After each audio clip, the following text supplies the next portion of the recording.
Good morning students. तो जैसे आपको पता होगा कि लास्ट लेक्चर अब न्यू टॉपिक स्टार्ट किया था जिसका नाम था इफेक्ट्स ऑफ इलेक्ट्रिक करंट। तो इस टॉपिक का जैसे मैंने आपको कल बताया था कि पहले तो हम कुछ बेसिक पार्ट स्टडी करने वाले जो आपको 9th स्टैंडर्ड में हुआ था, और उसके बाद फिर हम 10th स्टैंडर्ड के सेक्शन की ओर जाने वाले हैं। तो कल के लेक्चर में मैंने आपको इलेक्ट्रिक चार्ज, इलेक्ट्रिक करंट और पोटेंशियल डिफरेंस के बारे में बताया था। आज के लेक्चर में हम उसी बिट को आगे बढ़ाकर Ohm's law, resistors in series, resistors in parallel और रेजिस्टिविटी का कंसेप्ट हम देखने वाले हैं। तो स्टार्ट करते हैं हम इस बिट को। तो सीयर ओके। तो लास्ट लेक्चर जो बिट हुआ है वो जल्दी से देखिएगा और उसके बाद ही आप इस वीडियो को देख सकते हो। This is the second lecture on effects of electric current. Okay, तो देखो अब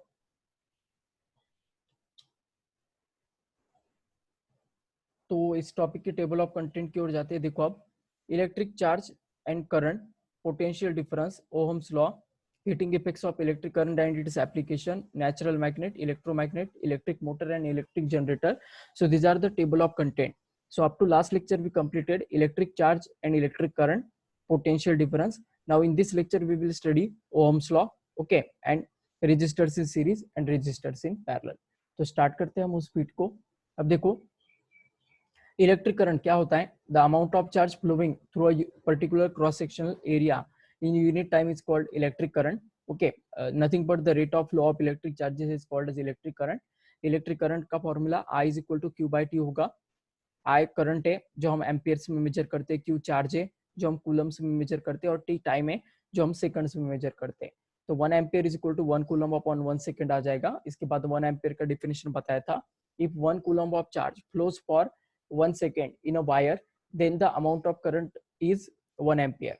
और इस करंट के कुछ स्मॉल कन्वर्जन्स होते हैं। 1 milli ampere is equal to 10⁻³ ampere, 1 micro ampere is equal to 10⁻6 ampere. Okay, मतलब करंट नो डाउट हम एम्पियर में मेजर करते हैं, लेकिन करंट का एम्पियर में वैल्यू बहुत बड़ा होता है। रेयर केस में हमें वो वैल्यू यूज करना पड़ता है।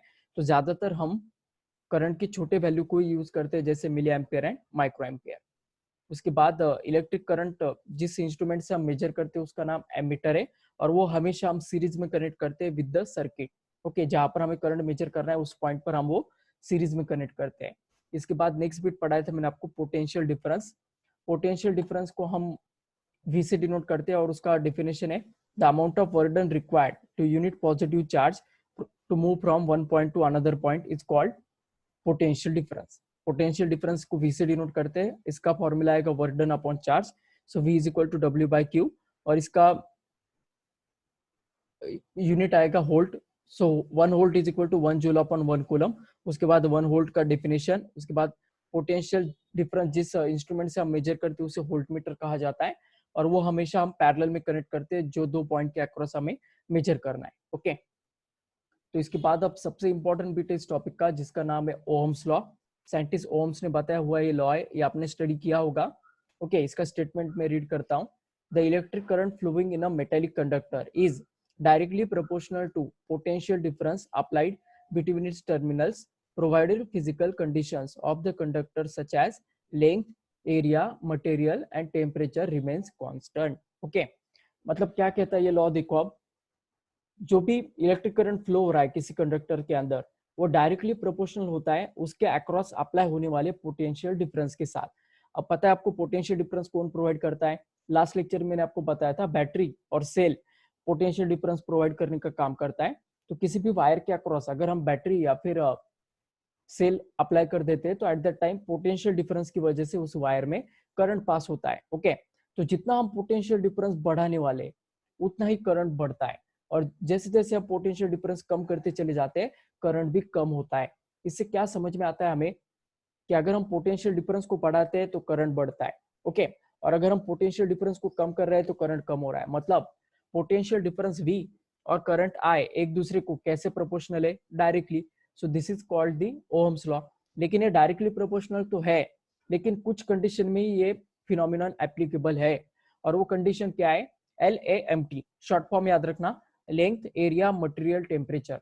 वायर के ये 4 कंडीशन अगर कांस्टेंट हो तो तभी हम कह सकते हैं कि पोटेंशियल डिफरेंस डायरेक्टली प्रोपोर्शनल रहेगा करंट के साथ। अब इन चारों में से एक भी कंडीशन अगर इधर उधर हो जाए तो at that time V is not directly proportional to I. Always remember this fact. Okay, तो ये प्रोपोर्शनलिटी साइन निकालने के लिए हम एक कांस्टेंट से मल्टीप्लाई करते हैं जिसे हम रेजिस्टेंस कहते हैं, where R is called as the resistance of the conductor. Okay, and resistance is defined as opposition to flow of current. Okay, current को अपोज करने वाला जो फैक्टर होता है उसे रेजिस्टेंस कहा जाता है. ओके, इसे बाद में मैं आपको डिटेल में बताता हूँ, पहले सिर्फ इतना याद रखिएगा.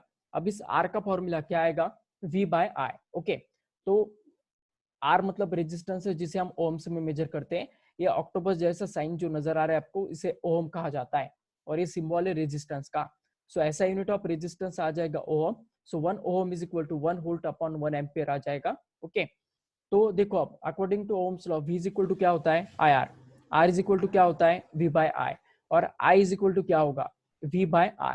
तो ये तीनों चीजें आपको याद रखना है. एक भी अगर बिट गलत हो जाता है तो आप न्यूमेरिकल गलत कर दोगे. इस कारण इसे 100% याद रखने के लिए आपको मैंने ये ट्रायंगल दिया है. ये ट्रायंगल से आपको ओम्स लॉ कभी भी आप भूलना चाहोगे तभी भी नहीं भूलेगा. ओके, ये जो ट्रायंगल है ऐसा कुछ ड्रॉ करना है, ऊपर V लिखना, नीचे I और R ऐसे पोजीशन में. अब जिस चीज का फॉर्मूला चाहिए ओम्स लॉ के अकॉर्डिंग उस चीज के ऊपर हाथ रखिएगा.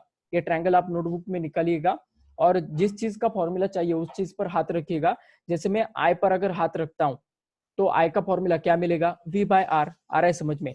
तो according to Ohm's law I is equal to V by R होगा. अब मैं V पर हाथ अगर रखता हूँ तो मुझे V इज इक्वल टू क्या मिलेगा? IR. समझ में आ रहा है? तो ये मिल गया V का फॉर्मूला. अब R के ऊपर हाथ रखिएगा, आपको R का फॉर्मूला मिल जाएगा रेजिस्टेंस का, that is V by I. तो ये ट्रायंगल याद रखिएगा, कभी भी आप ओम्स लॉ को नहीं भूलेंगे. ओके, तो ये ओम्स लॉ को अगर हम प्रैक्टिकली किसी बीट के साथ इंटरेक्ट कर सकते हैं तो वो ये बीट है. दो बीकर्स लेना है, एक बीकर हायर हाइट पर है, दूसरा बीकर लोअर हाइट पर है. ठीक है, तो हायर हाइट पर है मतलब ये इसका पोटेंशियल ज्यादा है, ये लोअर हाइट पर है मतलब इसका पोटेंशियल कम है. ओके, तो अगर हम इन दोनों को अगर किसी चीज के साथ कनेक्ट करते हैं, इंटरेक्ट करते हैं, तो एट दैट टाइम वाटर ऊपर के लेवल से नीचे के लेवल में फ्लो होने वाला है. ओके, आपको पता ही है. तो ये प्रॉब्लम को हम इंटरेक्ट कर सकते हैं इलेक्ट्रिक सर्किट के साथ. यहाँ पर जो हाइट का डिफरेंस है वो हमारे इलेक्ट्रिक सर्किट में पोटेंशियल का डिफरेंस होता है, और यहाँ पर जो वाटर का फ्लो है वो हमारे इलेक्ट्रिक सर्किट में करंट का फ्लो होता है. तो अब बताओ मुझे, जैसे अगर हम इस बीकर को और ऊपर और इस बीकर को और नीचे लेके जाते हैं तो वाटर का फ्लो क्या होने वाला है? तो वाटर का फ्लो डेफिनेटली बढ़ने वाला है. मतलब इन दोनों के बीच का अगर हम हाइट डिफरेंस बढ़ाते हैं तो वाटर का फ्लो मतलब वाटर करंट इंक्रीज होने वाला है. ओके, और इन दोनों के बीच का हाइट डिफरेंस हम कम कम करते चले जाते हैं तो एट दैट टाइम वाटर का फ्लो भी कम होने वाला है. तो यही कंसेप्ट ओम्स लॉ में बताया हमें. अगर हम पोटेंशियल डिफरेंस को बढ़ाते हैं मतलब हाइट डिफरेंस को अगर हम बढ़ाएंगे तो वाटर करंट बढ़ने वाला है, और हाइट डिफरेंस को अगर हम कम करते हैं तो वाटर करंट भी कम होने वाला है. मतलब ये पोटेंशियल डिफरेंस डायरेक्टली प्रोपोर्शनल होगा करंट के साथ. So this is called the Ohm's law. Okay, तो इस 1 ओम का डिफिनेशन आता है. 1 ohm is the resistance generated when 1 volt potential difference applied across the conductor and 1 ampere current flowing through that conductor. Okay, तो ये 1 ohm का definition रहेगा, याद रखिएगा इसे. इसके बाद देखो आप रेजिस्टिविटी. बहुत सारे बच्चों को पता ही नहीं होता है difference between resistance and resistivity. Resistance अलग कंसेप्ट है, रेजिस्टिविटी अलग कंसेप्ट है. मैं कह सकता हूँ कि रेजिस्टेंस एक एंटिटी है, एक बीट है, एक प्रॉपर्टी कंडक्टर का जो डिपेंड होता है कंडक्टर के लेंथ पर, एरिया पर, मटेरियल पर और टेम्परेचर पर. 4 फैक्टर पर रेजिस्टेंस डिपेंड होता है: length, area, material and temperature. अगर ये 4 पैरामीटर कांस्टेंट है तभी हम किसी कंडक्टर का रेजिस्टेंस मेजर कर सकते हैं. ओके, तो अगर मुझे दो कंडक्टर का रेजिस्टेंस कंपेयर करना है तो मैं कर नहीं सकता हूँ without the knowledge of that area of that conductor, temperature of that conductor, material of that conductor. Okay, तो रेजिस्टेंस एक ऐसा बिट है जो वेरी हो जाता है लेंथ, एरिया, मटेरियल, टेम्परेचर में से कोई भी बिट चेंज होने के बाद. लेकिन किसी भी कंडक्टर का रेजिस्टिविटी वेरी नहीं होगा. Resistivity is independent of the length and area of the conductor. Resistivity भी वेरी होता है सिर्फ 2 वेरिएशन के साथ. एक तो मटेरियल चेंज हुआ तो रेजिस्टिविटी वेरी होगा, या फिर टेम्परेचर चेंज हुआ तो रेजिस्टिविटी वेरी होगा.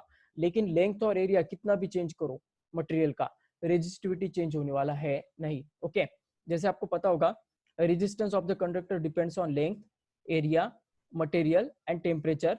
For the precise measurement we have shown that the resistance of uniform metallic conductor is directly proportional to length and inversely proportional to area.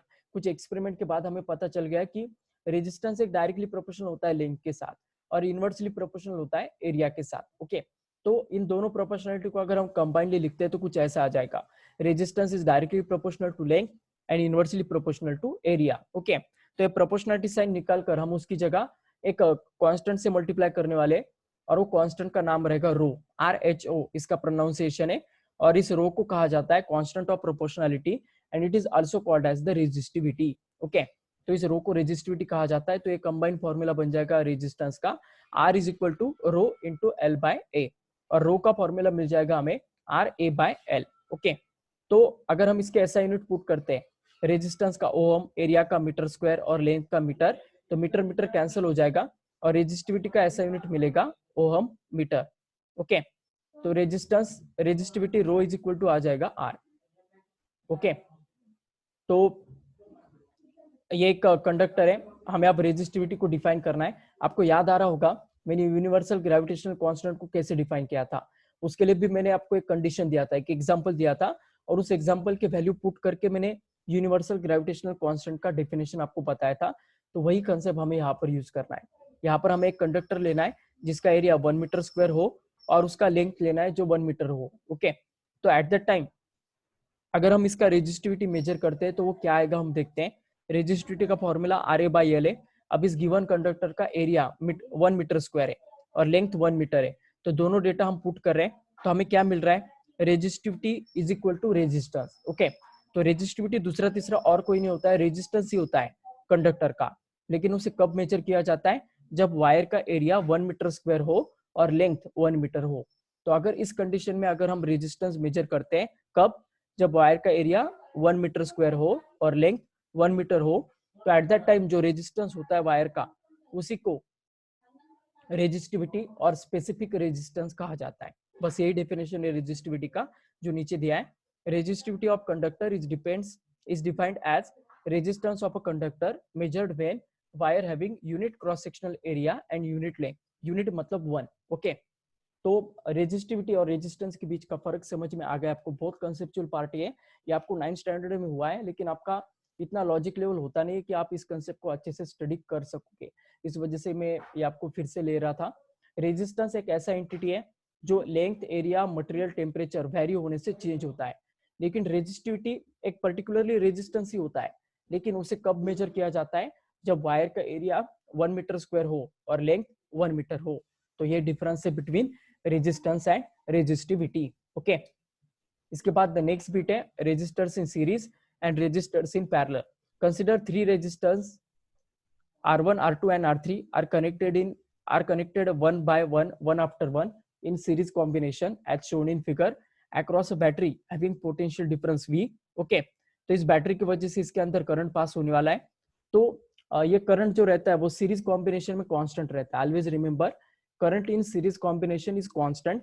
तो सभी रेजिस्टेंस R1, R2, R3 में current constant रहने वाला है। तो क्या change होने वाला है, पोटेंशियल डिफरेंस। R1 के अक्रॉस पोटेंशियल डिफरेंस रहेगा V1, R2 के अक्रॉस V2 और R3 के अक्रॉस V3 रहेगा। तो टोटल पोटेंशियल डिफरेंस V किसका एडिशन आएगा, V1 plus V2 plus V3। तो according to Ohm's law V is equal to क्या होता है, IR। तो अगर यही बीट अगर हम फर्स्ट रेजिस्टेंस पर अप्लाई कर दे तो V1 इज इक्वल टू क्या मिलेगा हमें, IR1। Like that V2 is equal to क्या मिलेगा हमें, IR2 and V3 is equal to क्या मिलेगा हमें, IR3।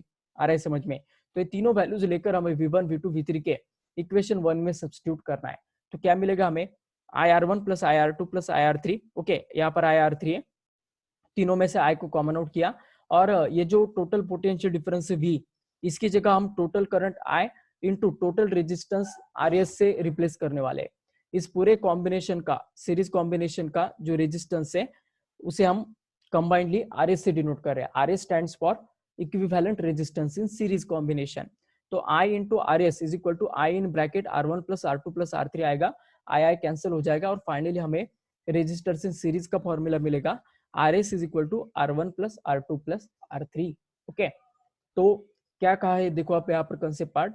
We can conclude that when several resistors are joined in series, the resistance of the combination RS is equal to sum of their individual resistances and R1, R2, R3 and is thus greater than the individual resistance, मतलब जो resistance equivalent मिल रहा है हमें RS इन series combination का, ये इसका value R1 R2 और R3 से हमेशा बड़ा रहेगा, ग्रेटर रहेगा। तो इसके बाद नेक्स्ट कंसेप्ट है आप रेजिस्टर्स इन पैरेलल। तो R1 R2 R3 ये तीन रेजिस्टर्स है जिनको हम 1 बाय 1 एक के नीचे एक कनेक्ट कर रहे हैं, इसे पैरेलल कॉम्बिनेशन कहा जाता है across a battery having potential difference भी। ओके, तो ये बैटरी भी करंट आई प्रोड्यूस करने वाला है। अब याद रखिएगा इन series combination current is constant, while in parallel combination potential difference is constant. तो यहाँ पर पोटेंशियल डिफरेंस कांस्टेंट रहेगा तीनों भी रेजिस्टर के अक्रॉस, जिसे हम V से डिनोट कर रहे हैं। ओके, तो अब कौन चेंज होने वाला है इन तीनों रेजिस्टर के अक्रॉस करंट? R1 रेजिस्टर्स में I1 जाएगा, R2 में I2 जाएगा और R3 में I3 जाएगा। ओके, तो टोटल करंट I किसका एडिशन रहेगा? I1 plus I2 plus I3 का। इस इक्वेशन 1 दे देते हैं हम। According to Ohm's law V is equal to IR होगा और I इज इक्वल टू क्या आएगा? V by R1। ट्रायंगल को याद कीजिएगा, आपको जरूर याद आ जाएगा। So I1 is equal to V by R1 आएगा, I2 is equal to V by R2, I3 is equal to V by R3। तीनों वैल्यूज लेकर हमें इक्वेशन 1 में सब्स्टिट्यूट करना है, तो आएगा V by R1 plus V by R2 plus V by R3। और टोटल करंट I को हमें रिप्लेस करना है total potential difference V divide by total resistance in parallel combination RP। Okay, तो V अगर कॉमन आउट करते हैं हम लेफ्ट हैंड और राइट हैंड साइड से तो वो कट हो जाएगा। फाइनल आंसर मिलेगा हमें 1 by RP is equal to 1 by R1 plus 1 by R2 plus 1 by R3। Okay, so from this we can conclude that when several resistors are joined in parallel, the resistance of the combination is 1 by RP equal to sum of their reciprocals of individual resistance। इसे reciprocal कहा जाता है resistance का, जिसके addition के साथ ये RP equal आ रहा है। ओके, और हमेशा याद रखना ये RP का वैल्यू R1 R2 और R3 इन तीनों से भी कम रहेगा। सीरीज कॉम्बिनेशन में उल्टा था, RS का जो वैल्यू था वो R1 R2 R3 से बड़ा था, यहाँ पर कम होगा। So this is the difference between resistors in series and resistors in parallel। तो इसके बाद इसे समझने के लिए कुछ क्वेश्चंस दिए मैंने रेजिस्टेंस इन सीरीज और रेजिस्टेंस इन पैरेलल को। सभी कंडीशन में हमें इक्विवेलेंट रेजिस्टेंस को निकालना है। ये पहला बीट है जिसमें हमें A टू B के अक्रॉस इक्विवेलेंट रेजिस्टेंस निकालना है। तो देखो यहाँ पर 2.4 है, यहाँ पर 1.6 है, दोनों रेजिस्टर एक दूसरे के सीरीज में, इस कारण RS का वैल्यू क्या आएगा? R1 प्लस R2, और इन दोनों का एडिशन क्या मिलेगा हमें? 4 ओम। तो पहले क्वेश्चन का आंसर आ जाएगा 4 ओम। दूसरे क्वेश्चन में देखो A और B के अक्रॉस ये 3 ओम और ये 6 ओम कैसे कनेक्टेड है? पैरेलल में। तो 1 बाय RP का फॉर्मूला यूज करना पड़ेगा। 1 by RP is equal to 1 by R1 plus 1 by R2। इसी फॉर्मूले को अगर हम रीअरेंज करते तो ये फॉर्मूला मिलेगा हमें, RP is equal to R1 R2 divide by R1 plus R2।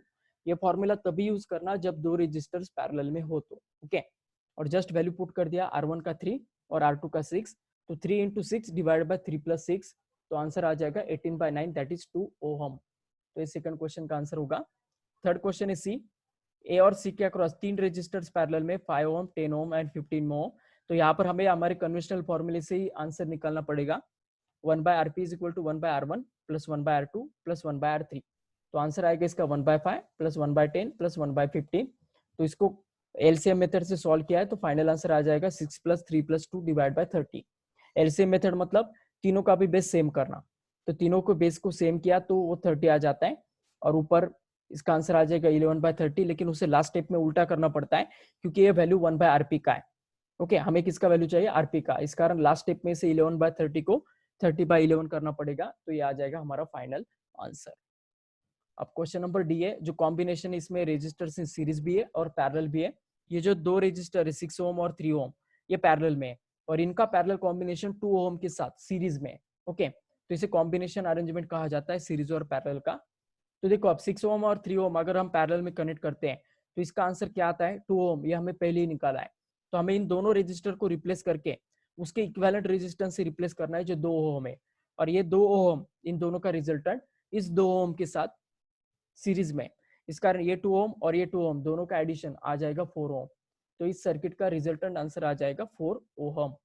इसके बाद क्वेश्चन नंबर ई है, ए और बी के अक्रॉस में इक्विवेलेंट रेजिस्टेंस निकालना है। अब देखो ये 10 ए 10 और नीचे वाले 10 10 सीरीज में, तो 10 और 10 सीरीज में आंसर आ जाता है 20, तो ऊपर वाला 20 और नीचे वाला 20 पैरेलल में आ जाएगा और इसका आंसर आ जाएगा 10 ओम। करके देखिएगा आप। इसके बाद देखो अब लास्ट क्वेश्चन है, ए और सी के अक्रॉस हमें इक्विवेलेंट रेजिस्टेंस निकालना है। अच्छे से ऑब्जर्व करो, ये 2 ओम और ये 2 ओम ऊपर वाले दो सीरीज में, और इन दोनों का सीरीज कॉम्बिनेशन नीचे वाले 2 ओम के साथ पैरेलल में। तो ऊपर के दो रेजिस्टर सीरीज में कनेक्ट करने के बाद आंसर आ जाएगा 4 ओम। ओके, और नीचे वाला 2 ओम एज इट इज आएगा। तो इन दोनों का पैरेलल कॉम्बिनेशन निकालना है आरपी के फॉर्मूले से, जो रहेगा R1 R2 divide by R1 plus R2। तो आंसर आएगा इसका 4 इंटू 2 डिवाइड बाय 4 प्लस 2। तो आंसर आएगा 8/6, दैट इज 4/3 ओहम। तो यहाँ पर ये पूरा बीट खत्म होता है हमारा। अगर किसी भी बीट में कुछ डाउट हो तो आप मुझसे जरूर पूछ सकते हो। ओके, तो आज हम यही स्टॉप करते हैं, नेक्स्ट लेक्चर हम रिमेनिंग पार्ट कंटिन्यू करते हैं। Okay, so thank you, today we will stop here, in next lecture we will continue the remaining part. Okay.